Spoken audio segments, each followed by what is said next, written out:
Bexabe Romero, artista visual. Has expuesto en más de 20 países. Tus exposiciones, tu arte es reconocido en todo el mundo. Tu abuelo Luis González, cronista de la ciudad. ¿Cómo empezó tu historia en el arte? Pues tengo la fortuna de pertenecer a una familia que aprecia mucho esa forma de conocimiento. Entonces siempre estuve cerca de la danza, de la música, toqué el piano 14 años, bailé ballet también muchos años, siempre me llevaban a museos.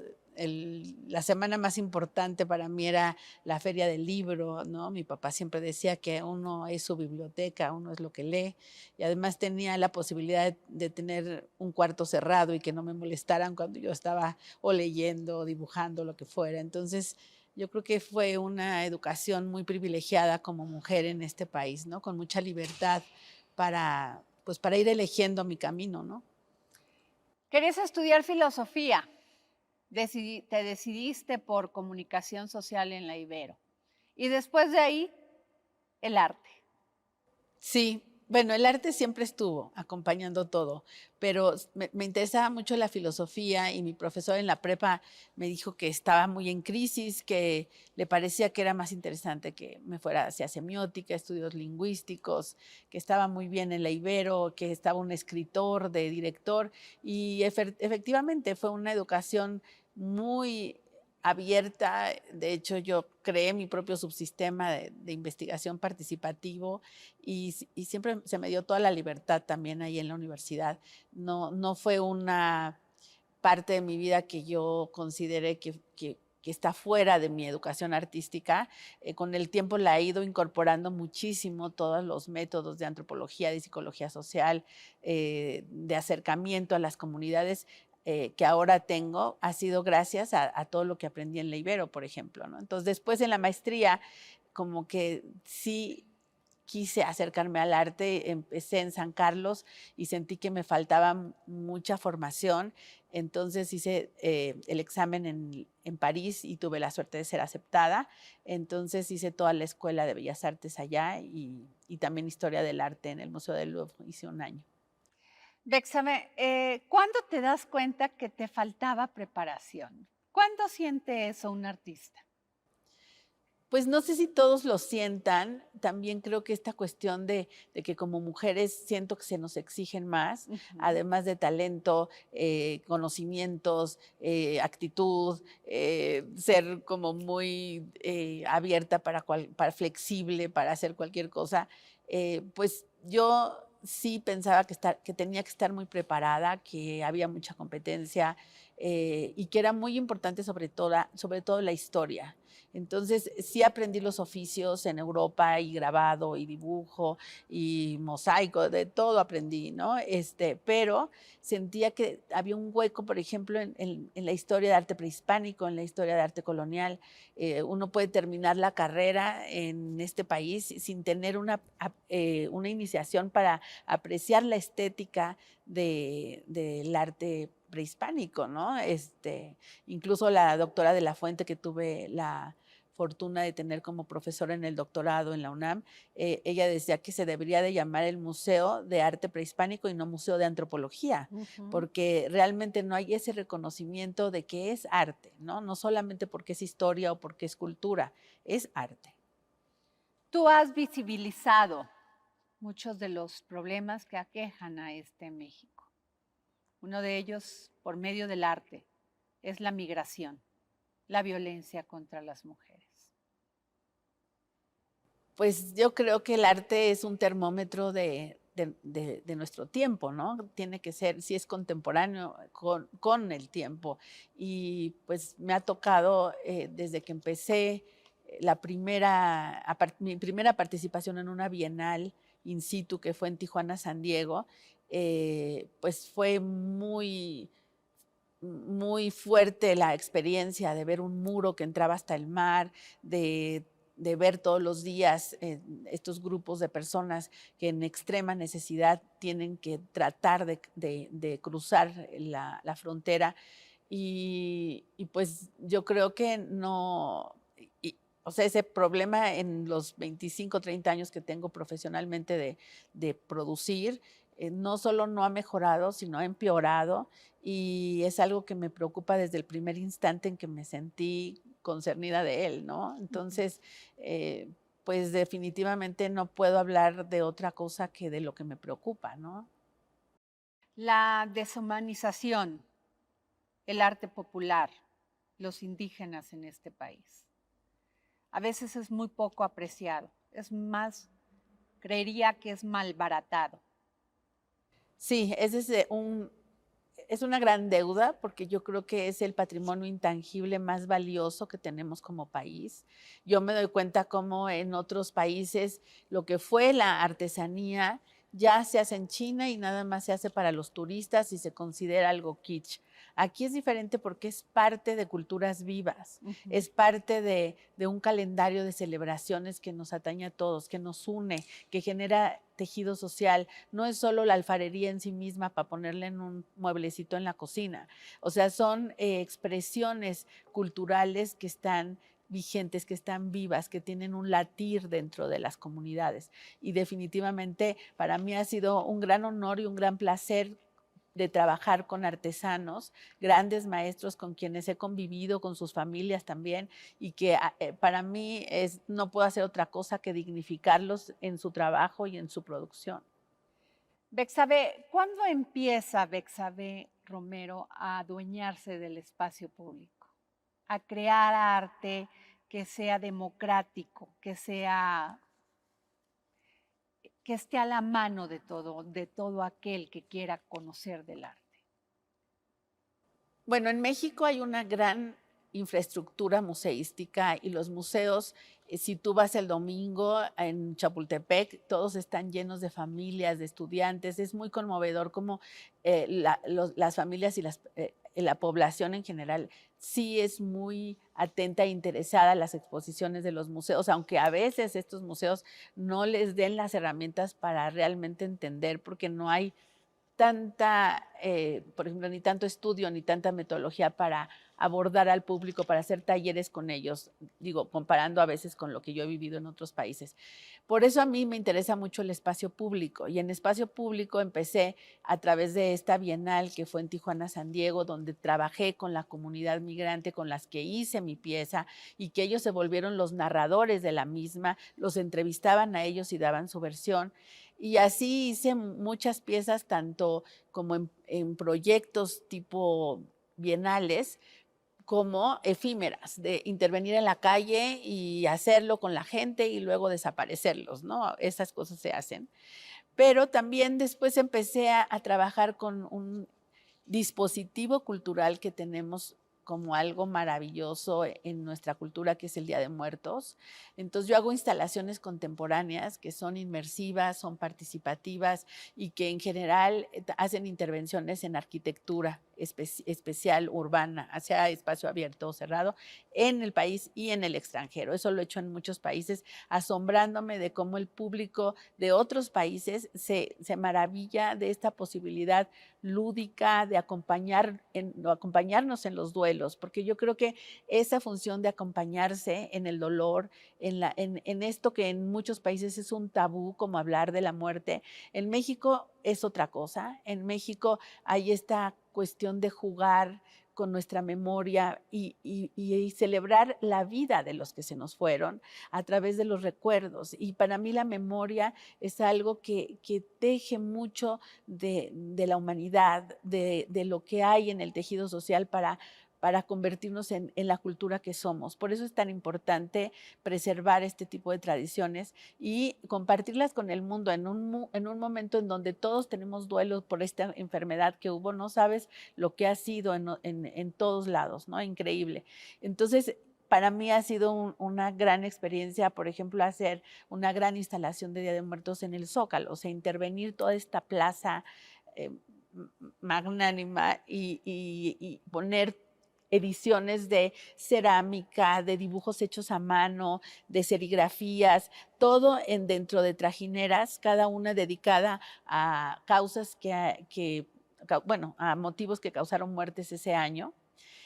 Y de pronto que todo el mundo me decía, pero va a durar 5 días, hay 700,000 personas hoy, el primer día se van a robar las cosas y tú no vas a tener cómo estarlas reponiendo, ¿no? Y yo lo menciono mucho porque de veras se me salieron las lágrimas. El último día no faltaba ni una cazuelita, ni un jarrito, ni una pieza hecha a mano en mi taller que podía tener un valor, ¿no? Hay un respeto conmovedor cuando las cosas le llegan a las personas, la verdad. ¿Cómo nace la idea de la Yatecar? Pues este fue el primer carro, fue con el que me invitaron a Insight, esta bienal que pasaba entre Tijuana y San Diego. Y pues ya desde la ciudad, el tema del paisaje se fue acotando hacia un objeto tan simbólico del aspiracionismo de la gente, ¿no? Pero ya en la frontera, el que cruza la línea, lo primero que quiere hacer es comprarse un carro y que sea el símbolo de que cruzó a otro nivel, a una mejor vida y todo esto. Y de pronto lo que sucede es estos enormes cementerios de carros, porque al final el automóvil no nos traslada ni nos sube socialmente ni nos cumple el sueño americano realmente. Se necesitan muchas otras cosas más. Entonces ahí fue como muy flagrante las contradicciones simbólicas que hay en ese objeto que es el carro. Y también para mí fue un vehículo en sí mismo que me llevó a un público más amplio que en los espacios de cualquier lugar permite que hasta un niño entienda, tenga abierta la puerta para el mensaje, ¿no? O sea, es un objeto que todo el mundo entiende, en donde todo el mundo ha estado adentro, como pasajero o como conductor. Entonces, es una puerta siempre abierta al público de cualquier lugar. Gran base de tu obra es la libertad, amurallado en Phoenix. Cuéntame de...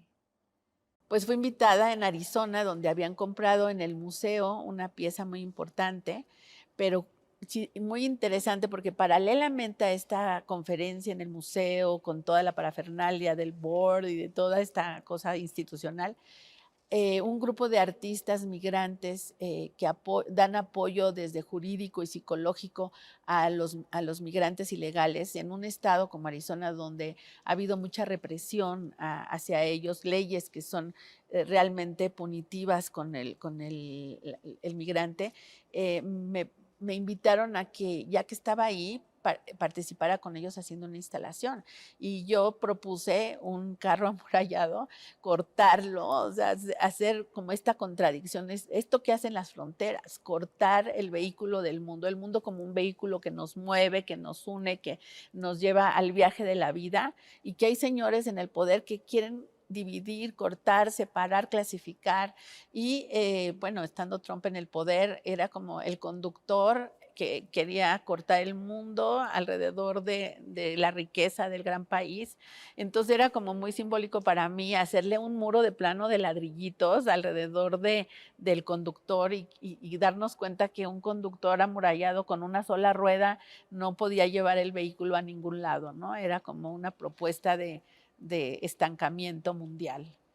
Bexame, tú eres una gran luchadora de la libertad de la mujer, de la equidad de la mujer. Lo has representado en tu obra. ¿Cómo nos ves? ¿Qué te dicen las niñas de ahora, las mujeres de antes? Bueno, pienso que la situación de la violencia hacia las mujeres es grave y todavía las leyes no están a la altura del problema, a pesar de que ha habido muchos avances, especialmente en este país, en esta ciudad, más en esta ciudad que en todo el país, porque tampoco es generalizada la cosa.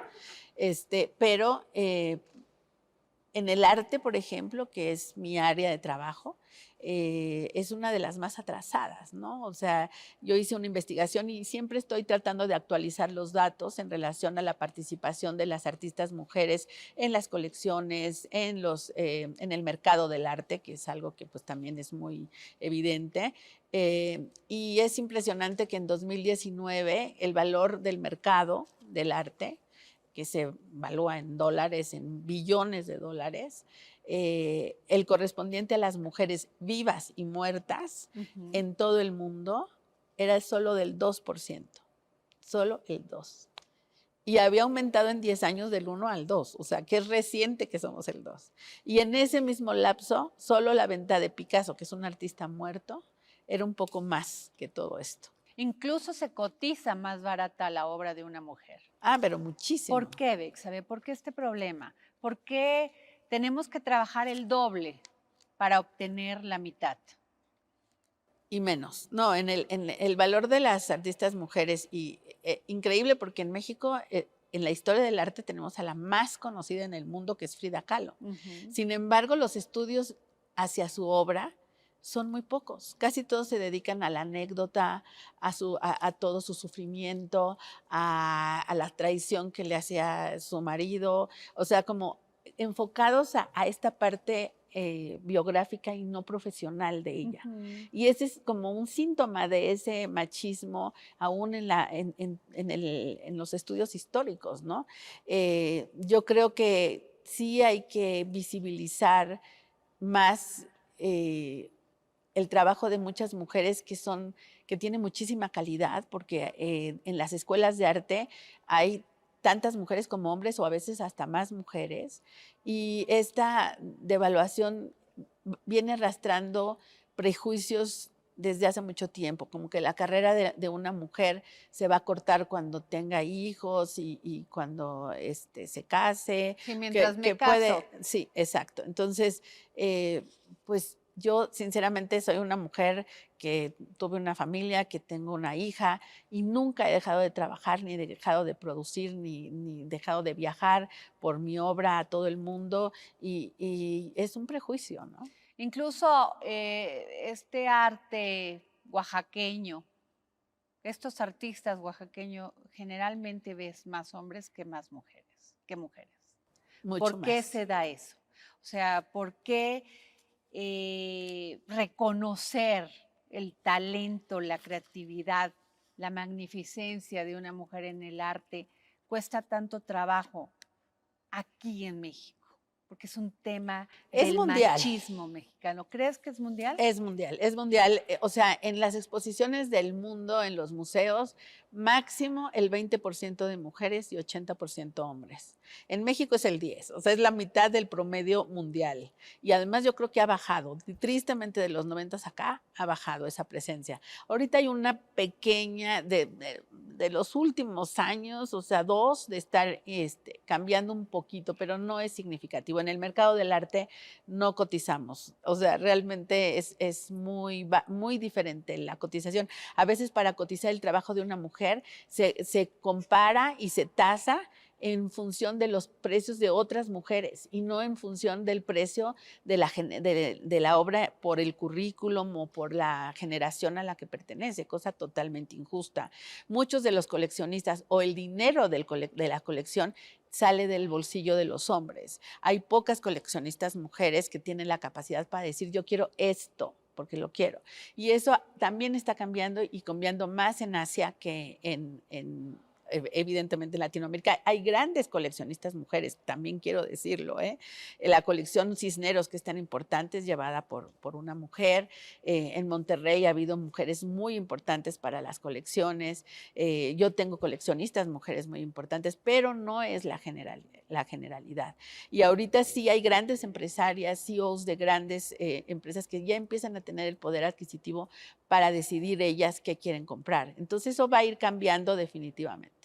Si tuviéramos que hablar de un estilo propio de Bexabe Romero, ¿cuál sería, Bexabe? ¿Cómo podríamos identificar tu obra? Pues a mí me gusta más la idea de que me identifique como alguien que está experimentando y cambiando sus soportes, sus materiales. Claro que se conoce mucho mi trabajo en relación a los autos y especialmente a las llantas, que ha sido un objeto que ha tenido muchísimas líneas de significación y que he podido explorar durante mucho tiempo. Pero yo creo que, bueno, yo definiría lo que hago como el jugar a cambiar los significados de las cosas más simples, de las cosas más cotidianas. Mi intención es que con el espectador juguemos a darle sentido a lo mejor algo que estaba en la basura, a algo que siempre vemos en la casa y no habíamos pensado que podía significar algo más, ¿no? Bexabe, hay muchas ferias de arte en el mundo, aquí en México. ¿A todo le podemos llamar arte? Bueno, son dos preguntas, pero las ferias pienso que son un formato de exposición comercial que está dirigido obviamente al mercado, a la generación de nuevos coleccionistas y es algo que pues lleva muchos años.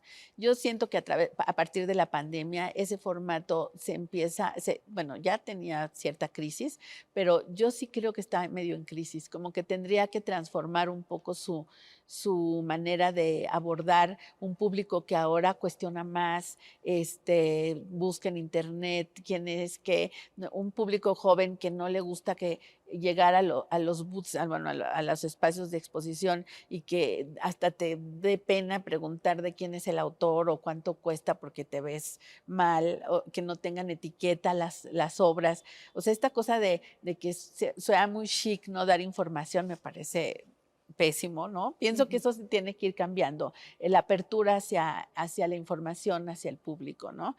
Y claro que pues el arte se gana el título de arte a través de la historia, a través del reconocimiento de los ojos que pueden legitimarlo como tal, ¿no? De la lectura calificada que le da el lugar que debe tener. Los artistas, muchos piensan tener su galería, invertir en su galería. Muchos no pueden. Empiezan vendiendo una obra, vendiendo otra. A veces es complicado. ¿Qué hacen todos aquellos artistas que no tienen las condiciones para exponer su arte? Pues muchas veces dejan la carrera, dan clases de arte, que también yo creo que el artista no necesariamente es de ser que triunfa en el mercado del arte, ¿no? Pienso que hay artistas que pueden tener otro tipo de caminos y que pueden iniciar en el arte a los niños, a los adolescentes. La educación del arte es algo que para mí también debe dignificarse muchísimo y en un país donde el currículum normal no se dirige hacia el arte, o sea, se ha perdido mucho la educación del arte en las escuelas normales. Entonces, quien está buscando que los niños aprendan desde chiquitos lo que ese fenómeno les da en la vida, los acompaña, los enriquece, es fundamental. Entonces yo creo que hay muchos caminos para sentirse que uno está haciendo algo por el arte y eso es lo más importante. Para ti la movilidad es la base de todo. ¿Dónde puede entrar? ¿Dónde puede salir? Llenaste un Ford Victoria de rosas. De rosas, o sea, ¿qué nos quisiste decir? Tiene muchos significados, pero Claro. lo quiero saber de ti.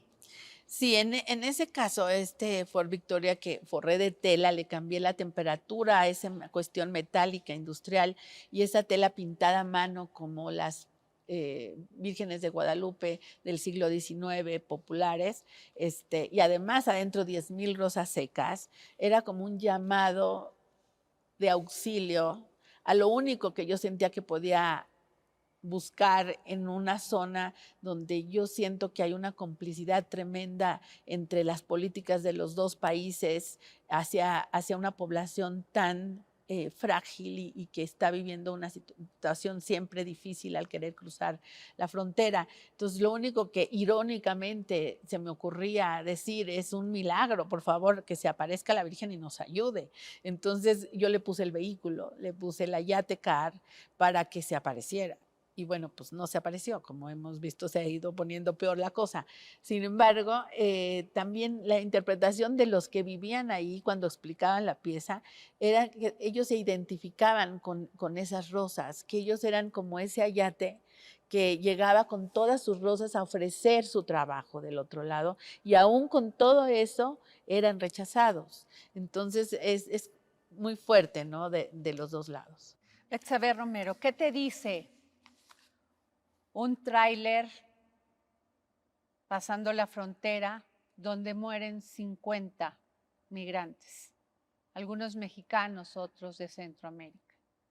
Es una enorme herida. O sea, yo ahorita se me pueden salir las lágrimas del dolor que me causa. O sea, me causa más dolor aún saber que no es ni el primero ni el último. Me causa más dolor saber que la mafia que maneja estas cosas, primero los destaza de dinero a la gente más vulnerable del mundo, le quita todos sus ahorros para darles ninguna certeza más que yo creo que la muerte, el peligro y el maltrato. O sea, es la mafia que más me avergüenza como género humano. Me avergüenza tanto saber que además, por lo que sé, lo que gana esta mafia en migrantes es casi más que lo que ganan en droga. Entonces, el que eso signifique tanto dinero me da un dolor profundo porque no me imagino cómo terminarlo cuando en este mundo se sobrevalora tanto el dinero, que es algo que ya se nos fue de las manos, que nos ha ensuciado, empobrecido, enfermado desde muchos ángulos. ¿Alcanza el arte para describir tal tragedia, tal deshumanización, tal dolor, tal violencia? Yo creo que el arte no tiene esa tarea de describir ni denunciar. Yo creo que eso lo tienen los medios, que qué duro hacerlo. Yo pienso que debe ser durísimo como periodista dar esas noticias. No es menos doloroso hacer la reflexión y tratar de hacer a mayor largo plazo y con la máxima profundidad la transmisión del dolor que esto nos causa, de la cicatriz y de la herida que deja en la historia, el saber que el ser humano de 2022 es capaz de hacerle eso a sus hermanos. Eso es lo que yo creo que sí nos toca reflexionar y hacer conscientes al ser de nuestro tiempo, la vergüenza que es. Betsabe, cuando te escucho hablar así y te escucho con tanta emoción decirlo, un artista para crear ese arte tiene que sentir o es meramente comercial. Bueno, yo lo de lo comercial, ahí sí no sé. Yo creo que eso, obvio, hay que vivir de lo que uno hace, pero uno no hace de lo que vive. O sea, sí me explico, no es si el dinero es el que te provoca la decisión de producir una cosa u otra, pues yo creo que ahí está una falla tremenda, ¿no? Pienso que el arte, el que trasciende, el que va a consignarse en una historia, tiene que ver con esa vocación de ser termómetro de una época y en ese sentido requiere de investigación, de historia y de todas las demás facultades que tenemos como ser humano, que esa es la suerte de un artista, que no tiene que ser solo la razón como en un científico, ¿no? Uno puede echar mano de la sensibilidad, echar mano de la espiritualidad, puede echar mano de todas las capacidades que tenemos como ser humanos para sentir y asimilar lo que estamos viviendo, ¿no? ¿Cómo reacciona Betsabe Romero a la crítica? ¿Le duele? ¿La inmoviliza? Bueno, primero siento que en México no hay mucha crítica. O sea, lo peor que nos pasa en este país, porque el arte puede crecer mucho gracias a estos ojos que legitiman que te hablaba yo antes, y esos ojos muchos vienen de la crítica. Y desgraciadamente, para empezar, hay muy pocas revistas especializadas serias. En los diarios, columnas de arte contemporáneo, no hay. Casi no hay, los periódicos no pagan plumas calificadas. Y luego el discurso de los críticos a veces es críptico, no se entiende nada, la gente no lo entiende. Entonces eso es algo que provoca también un diálogo muy pobre entre artistas y críticos, entre artistas y coleccionistas, entre artistas y museos. O sea, yo creo que sería muy sano que hubiera mucho más crítica. Betsabe, ¿cómo ves tú la política cultural de este país? Me parece muy importante e interesante que se cambie la atención hacia estos grupos vulnerables, que sí se dirija hacia la visibilización de las culturas indígenas, como yo te decía, a través del arte popular, son nuestro máximo patrimonio, eso desde luego.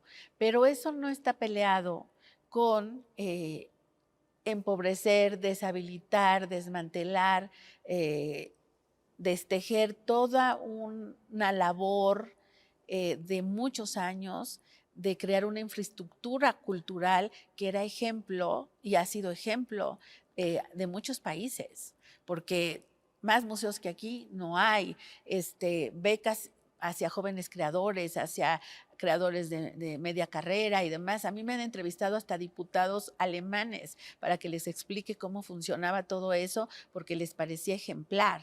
Entonces, yo creo que eso no tiene que estar peleado. Creo que si había errores en el modo de operar, a lo mejor los museos, el apoyo que estos tienen de parte de la iniciativa privada, todo se puede ir perfeccionando. Lo que a mí me preocupa es como pensar que una cosa está peleada con la otra.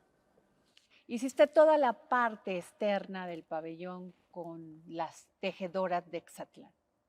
¿Cómo concebiste esto que fue maravilloso? Pues tuve esta oportunidad de que me invitaran pues hacer algo en este pabellón. Este pabellón por el tiempo ya no iba a ser la arquitectura de algún gran nombre de arquitecto, entonces no quedaba más que vestirlo, hacer algo en la fachada. Y yo no quería que fuera pintura, no quería que fueran fotos. Y de pronto dije, bueno, en el mundo árabe, y estaban pasando cosas horribles con las mujeres de Afganistán, dije, sí toca un mensaje de género y somos tejedoras y tengo que pensar en Penélopes, empoderadas, y estuve buscando en todo el país y de pronto, claro, un tejido que encontré que había ganado un récord mundial por la magnitud de ese techo tejido que hicieron en Etzatlán. Y tuve la suerte de encontrarme inmediatamente porque son súper eficientes y súper profesionales este grupo. Y luego me encontré con la más organizadora, es una mamá, Paloma, y una hija, Ron, y ellas me ayudaron a encontrar este grupo que a mí me admiró, no tanto porque fueran tejidos extremadamente sofisticados o complicados, no, lo maravilloso es que tejían juntas, tejían en colectividad, tejían porque estaban viviendo duelos, porque estaban en la pandemia y la pandemia las hizo unirse, las hizo tejerse entre ellas y tejer el pueblo en el que estaban, ponerlo en el mapa, hizo que ese tejido fuera encima de todas las mafias, encima de la política, encima de la economía, y a mí eso me maravilló. Entonces yo dije, vamos, que me ayuden a hacer lazos y a tender lazos tejidos por sus manos, manos de mujeres, manos de grandes artesanas, que van a cambiarle la temperatura a este pabellón, la textura del pabellón. Y claro, era el único pabellón hecho a mano, el único pabellón hecho por mujeres. Y era por esto un mensaje, desde nada más por el propio material y por el propio modo de haber sido hecho, un mensaje contundente en ese mundo, ¿no? Y gracias a este diseño y a tu arte, se le dio un reconocimiento al pabellón a nivel mundial. Sí. ¿Qué satisfacción te deja?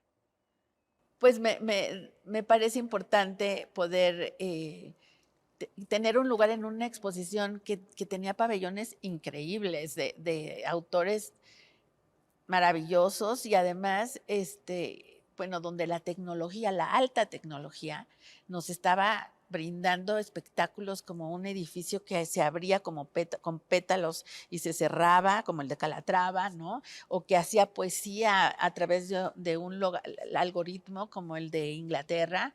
O sea, una cosa tecnológica increíble, ¿no? De admirarse.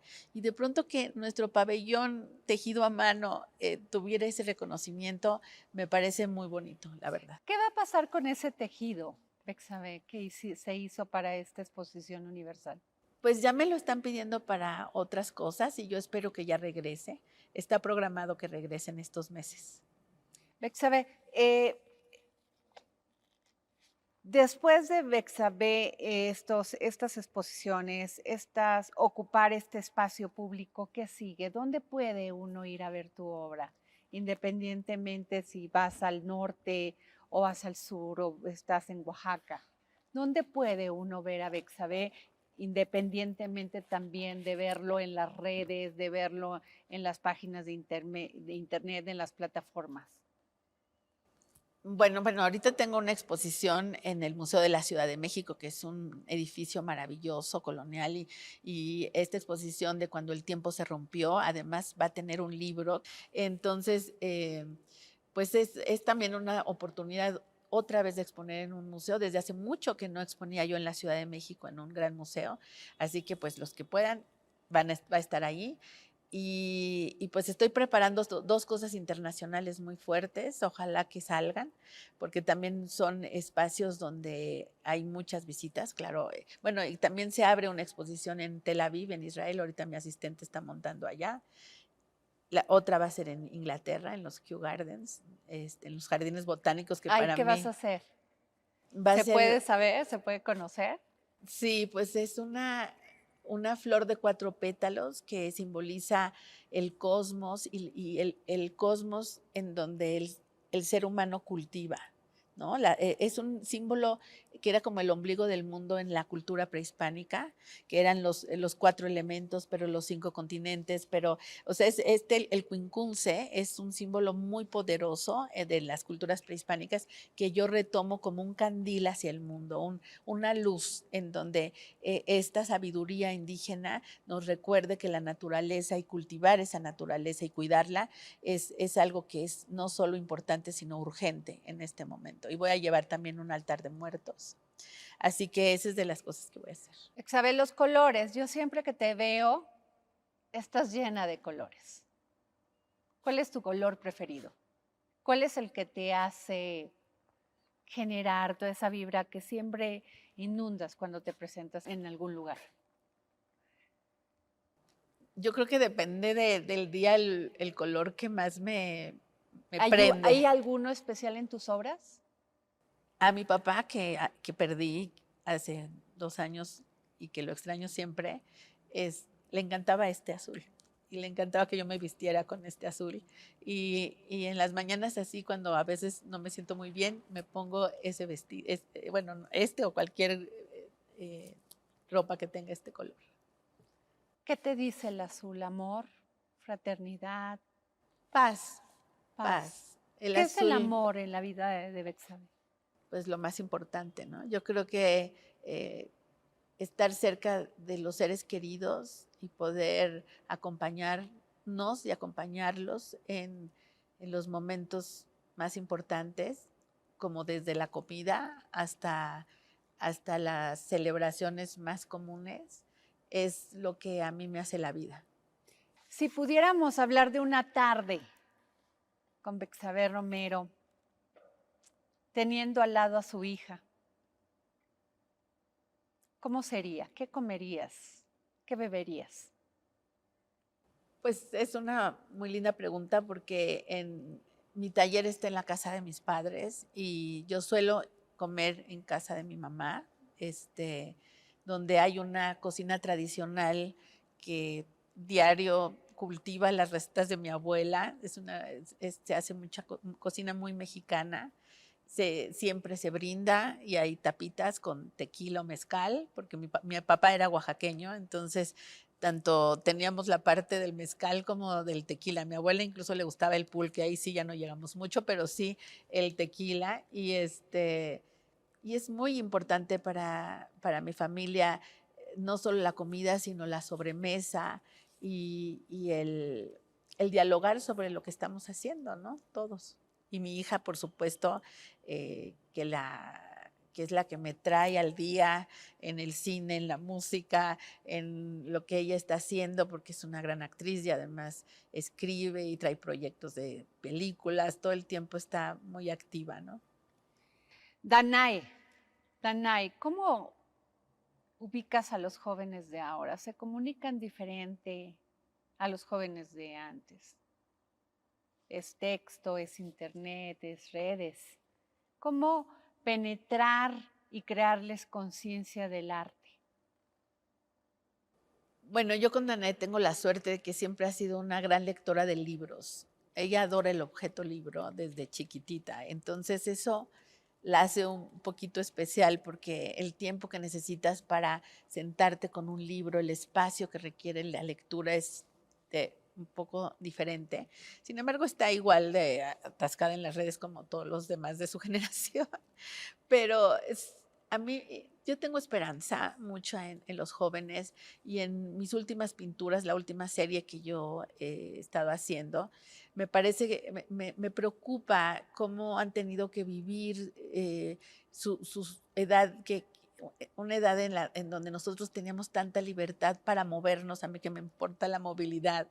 Entonces también entiendo por qué traten de moverse adentro de lo que pueden, que es un teléfono, ¿no? Pero antes que no había la violencia, no había esta cuestión de la enfermedad, pues uno andaba en bici por donde quiera, subía, bajaba.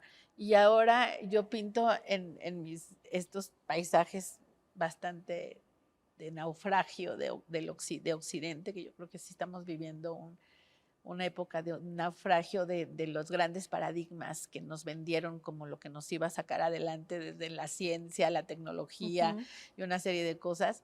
Son buzos. Yo pongo a los chavos como buzos que tienen que atravesar este espacio de naufragio equipados, aguantando la respiración, nadando muy fuerte y tratando de llevar a la humanidad a la otra orilla, si la encuentran. Espero que sí. ¿Hay un antes y un después en el arte de Betsabé Romero después de la pandemia? Yo creo que sí. Sí uno fue cuando hizo el carro, el Ayatecar que me sacó del cubo blanco. Y creo que el COVID nos comprometería a todos a salir de nuestro espacio de confort y cuestionarnos nuestras vocaciones hacia dónde se dirigen. Y como artista me siento aún más comprometida con las nuevas generaciones, con el modo en que me comunico con ellos, porque me interesan nuevos públicos y por llegar más a los espacios públicos también. Creo que siento más intensa el compromiso y la responsabilidad que tengo como artista en este país. Sobre esta exposición que tienes en el Museo de la Ciudad de México, vas a hacer un libro con el Heraldo. Sí. ¿Ese dónde lo podemos conseguir para tus fans? Pues mira, todavía está a punto de llegar de España, se imprimió en España, lo diseñó Uciel Karp, que es un gran diseñador, y fue el Heraldo que tuvo esa iniciativa tan padre de invitarme a hacer un recuento de esta obra, y pues se va a presentar y gracias al Heraldo en el museo, y ahí se va a vender, y yo creo que posteriormente en librerías. Cuando dejé aquel mar, una ola se adelantó entre todas. Era esbelta y ligera, a pesar de los gritos de las otras que la detenían por el vestido flotante. Se colgó de mi brazo y se fue conmigo saltando. Tu poesía favorita, Mi vida con la ola, Octavio Paz. ¿Qué me dices de esto? Es un texto que me parece de una riqueza de imágenes, de pasión, de relación con un elemento como es el mar, que me apasiona. Es casi un cuento, pero a la vez es absolutamente metáfora y poesía, y es amor, me emociona mucho. Gracias, Betsabé Romero. Gracias por tu arte. El próximo jueves, en El Dedo en la Llaga. El amor en sus obras. El amor es lo primordial. Yo creo que si uno no ama lo que hace, pues le cuesta mucho trabajo. Y alguna vez me preguntaron qué era el arte. Y yo decía, es que definirlo es ponerle un límite. Pero al mismo tiempo se me ocurrió una frase que dice, el arte, como el amor y la sabiduría, es aquello inefable que se sobrepone a los límites de la razón. Pero el punto principal que yo lo asocio con el arte es con el amor y con la sabiduría. Con la sabiduría, pero no esa sabiduría de aprenderse las cosas al pie de la letra, sino llegar a la esencia de las cosas. Y entonces esa sabiduría es algo que a uno le es dictado y es un intermediario de eso que le es dictado. Y yo creo que las grandes obras maestras son las que saben responder a ese dictado y tienen la humildad de dejarse llevar por eso.